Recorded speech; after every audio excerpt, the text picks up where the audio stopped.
เรื่องของงัวครับวันนี้ก็ถ้าเบิ่งการกินหญ้าของงัวแต่ละตัวเป็นน้ำสันดานมันลามบ่เล่มมันลูกกระทบมันสิจอยครับพวกนี้คือการกินหญ้ากินหยังสิกินบ่ดีคือหมูบีบหมูกัดหมูบามันหมูเล่หมูงัวหน่อยสิกินหญ้าดีแต่พวกบาซิลลูกกระทบโครงสร้างไงเลี้ยงอ้วนยากเพราะหยังเพราะว่ากินหญ้าบ่ใครกินต้องหาให้กินลามไว้ซ้ำใดซ้ำหนึ่งก็บ่กินครับบังเอิญมันมาอยู่น้ำผมถ้าบ่กินก็คือบ่ได้กินผมบ่ได้เงิดมัน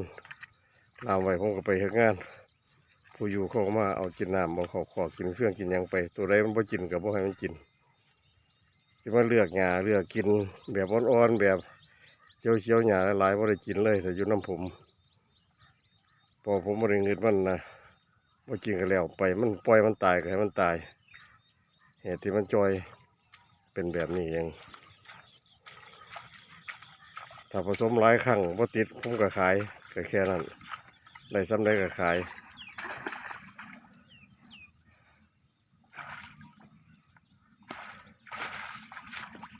เลือกครับตัวนี้เป็นงัวเลือกกิน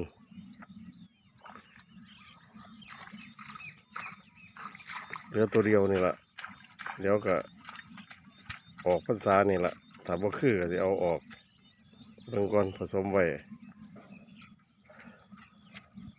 2-3 ครั้งผสมทั้งตัวทั้งเทียมเรายังบ่ทันติด